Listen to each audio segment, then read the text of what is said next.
Hello. I thought I'd give you a little update from the garden. I'm holding my phone like this in the studio because if I do this, which seems ridiculous, I don't have to stop and start it and cut stuff together afterwards because I can't turn my camera around when it's recording, which is really annoying. So I just wanted to say hello, and I am here, and then I'm going to show you all of the, do I have to look at the mirror or look at the camera? I'd be no good on telly, would I? Show you what's happening with all the seedlings which I've got here in the garden studio. I've had to move them out of the greenhouse because it is too hot in there. How ridiculous saying that at the end of April. It's the last day of April today. But it just is getting so hot in there at the moment. We've got this, excuse my washing, mini heat wave again, second one of the year going on, and all these little seedlings just won't cope in there. Well, I won't cope, definitely having to keep them watered because it gets up to about 30-35 in the afternoon in there. Whereas in here in the studio, because it's got this insulated opaque roof, it's so much cooler. It still gets hot in the afternoon, but I mean, I only watered a few of these yesterday. It didn't get stupidly hot, so the plants cope much better with it. Actually, it's a really nice space for that. Except I'm going to have to turf them all out on Saturday because I've got a workshop, so it's a little bit of a juggling, but there you go. So there's loads happening in here. We've got some pretty big plants that actually really want to go out.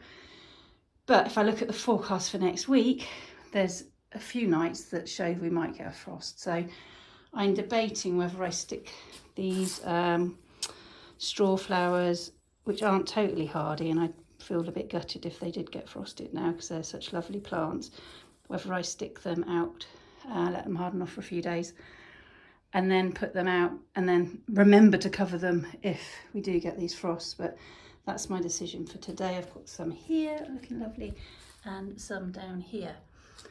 So I use various methods for seed sowing. This year I've started trying seed snails, which is where you I'm using jiffy plastic wrapping here, packing here, just because I had loads of it that I had no use for. And you just make I've done a reel on my Instagram, but you make a sort of snail with them and plant the seeds in the top. And I did it with my broad beans, which are now in the garden, and they loved it. I've done it with my runner beans. I might have gone a bit early, they're massive. I only did them, when did I do them? 3rd of the 4th.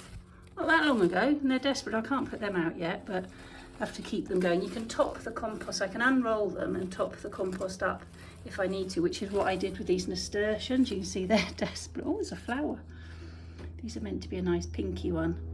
When I tried them before, they all came out orange, so let's hope they are. They're different seed, let's hope they are pinky. So I topped that up with compost, that one. Then I use mini blocks for some stuff, which you can see here. This is a cress, which is great for filler. Mini blocks. This is really good because I can start them in here. I don't have much success direct sowing them. And then I can just plant these mini blocks out into the garden. So I use them for mini blocks for various things. I've got some zinnias here, which are going to be potted on soon. Some China asters, some zinnias in Sneezdale, zinnias in midi. These are midi blocks, so they're the next size up. I'm just doing a bit of an experiment. And then I start some stuff just off in 9-inch pots. I use small, what do you call them? Modular trays, I don't know if they're called that, but these are the what a lot of people use. They'll sew straight into, and so I think these were started also on my label. Yeah, they were started in mini blocks, moved on up into these.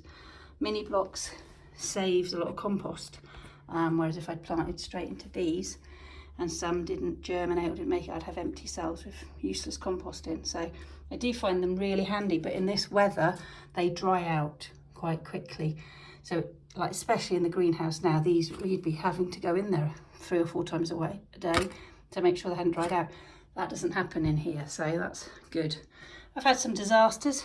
These are some more straw flowers because I've had a problem germinating them this year. I think it might just be that the temperatures fluctuate so much and stuff dries out as you turn your back, and I don't know, I haven't had much luck with them this year. So although these look amazing, they're all an apricot one, and I wanted some different colours. So I'll probably do another sowing of them, but I've never had a problem growing them before, but that's gardening, isn't it? One year it works, another year it doesn't. So yeah, they're the main methods I use. I've got my salads in here because they hate it when it gets really hot. It's just a bit of a nightmare. The watering's horrendous at the moment, and there's no rain on the forecast, so I'm trying not to think about it really. So that's it. Yeah, that's what's happening in here, and I'll do a garden tour in a couple of weeks. It's hard getting on here at the moment with trying to do everything else here, but I try to. I have recorded 2 other things that I never got to upload because I'm that disorganised. So I will try and appear a little bit more to show you what's going on. But if I don't, it's just because I'm trying to juggle everything, which is why I keep all my content free, because I know I can't commit to jumping on here every week and writing a lot of stuff, because I just don't have the time at the moment. So yes, pray for some rain for me, that would be good. Pray for slightly less temperatures. I've got all my tulips out there in the garden, all flowering at the same time, and no one buying them because I don't have that many customers for, I don't know how many hundreds of tulips are flowering there at the moment. So yeah, this weather, little bit of a nightmare. I mean, it's nice to have good weather, isn't it? But it'd be nice if it was a little bit normal-ish, whereas at the moment here, it definitely isn't. So yeah, do a rain dance, let me know. Well, I'll let you know. Let me know if you do one, and then I'll let you know if it works. Thank you.